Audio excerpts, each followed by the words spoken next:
I think we talked about this before. You kind of know about some bookie experience, right? You know that side of you know of that field, and so Yeah, what do you think? Like, I'm I'm kind of shocked about Billups.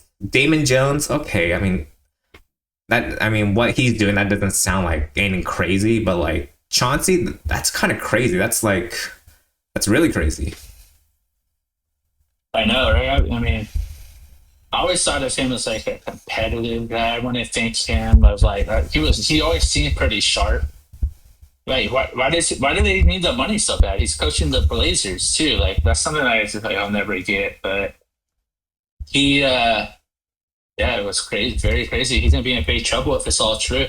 So it's not like, to me, Chauncey Billups has always seemed like a man of good like character. Would you agree with that? Yeah, he did. He played hard. He handled his business. It always seemed like Like, carried yeah, himself well. at one point in time he was a journeyman, right? Until he went to Detroit, and that's where you kind of see, hey, this is Chauncey Billups more of the leader, like this good character. And to see him be associated with the like, was it the mob or the gangsters, New York Yeah. crime family? That's I don't know if I don't know the story. Like, did they reach out to him? Did he reach out to them? Like, how does this all work? Because with the whole Otani incident, it was more about David Fletcher was golfing with these bookies, and then that's how he introduced Ipe and all of them, right? So I wonder how Billups is associated with the crime family, um, right? They reach out. They reach out to you. They have a guy that goes around. They'll reach out to you. I mean, unless Phillips has a connect, but no, they'll reach out to you. I know, Vegas mobsters still live in Vegas. Like but this the was New mob is York though. still around. But this is New York Yeah, though. the mob is still around though. That's the thing. Like the mob never went away. They think, oh, in the '70s and New York cleaned up the mob in Vegas, or Vegas mobs and New York mobs got put away. It's like, nah, I didn't. They're still around. um, I always told you it's like sports' dirty little secret. This happened. It happens more than you think. Now it's just mainstream and it's just easy to like get caught. But this has been around forever. There always will be gambling in sports. Always, always. And now it's just more mainstream where you can get caught with logins and stuff like that. And it's crazy. So I know. Good. so Brian Windhorst said that when Scary Terry got caught, right? Like, Mhm. FanDuel, Draft, whoever, whichever app that he used, right? They knew at that moment something strange. Like, why is there so many overs and unders for Scary Terry, right? And so they reported that to the NBA, and the NBA, did their investigation. They said, "Nah, you're good." This is kind of shady on the NBA's part because you have the FTX incident, you have aspirations incident, you have this gambling incident. This is not looking good. Even when Mark Cuban was on Pablo Torres' podcast, even Mark Cuban was like, yeah, maybe the NBA investigation and their auditing is not great. And so what trust do we have from Adam Silver when he says, oh, we looked at it, it was good, or we had no information about this? Clearly we do. Like, this is welcome to technology in 2025. There's no gatekeeping. We know the information. If everything was on the blockchain, they'd be really screwed because we know where the money goes, right? And so Yep. I'm kind of I'm now like with that because this is the FBI involved. This isn't like the local cops got you, right? Like the FBI has information on you, right? And so I don't know what to say about. I don't trust the NBA investigation anymore because they're not. I think Adam Silver just does whatever he wants to protect the product. And right now, you kind of see for the past couple of years, you can say the NBA has been, not to get too political, but like the NBA has been more on the left side than they are on the right side, right? Would you agree with that?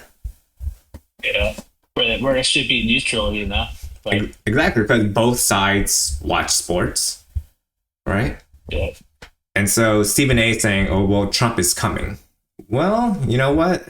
If the FBI has information, right, and they're going after people who've been rigging the system, I can see that happening. I can see more names, big names, coming out.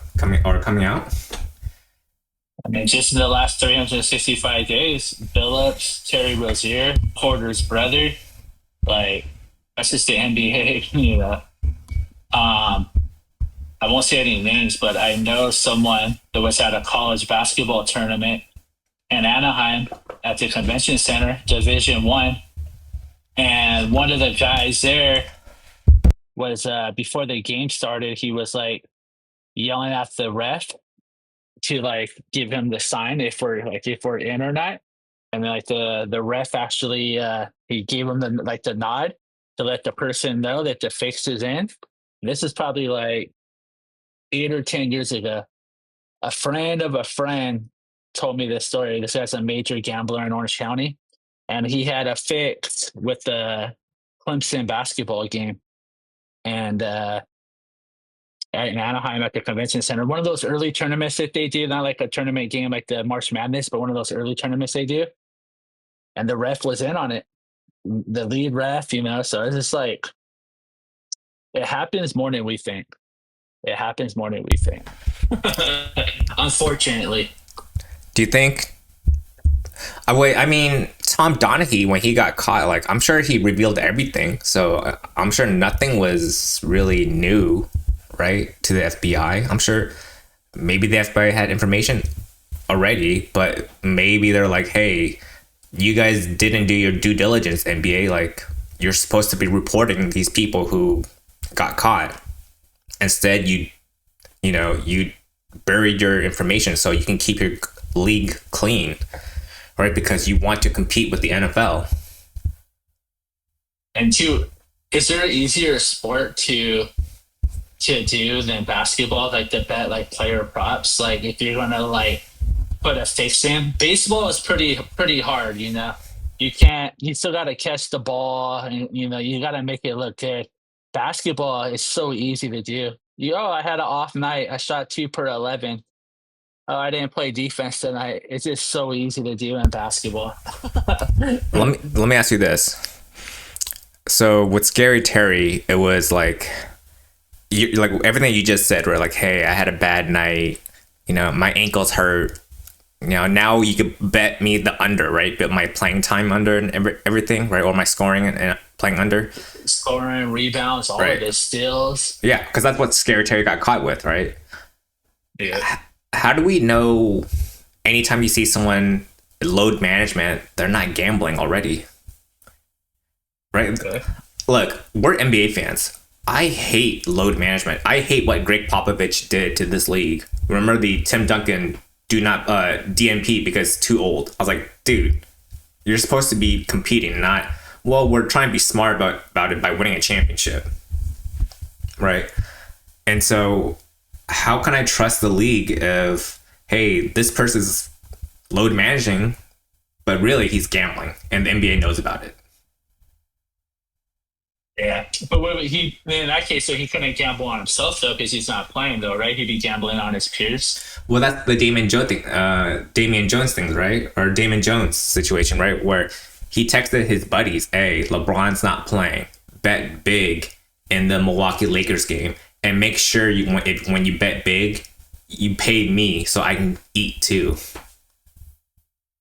Yeah, but if they don't play the way they voice, but what Damon Jones I think was doing is like, oh, LeBron's like banged up, take the under. He was getting like inside information like on like the health of them. Because if they don't play, then they just like it gets voided out. But it's crazy. I mean, you look at people like Floyd Mayweather, Drake.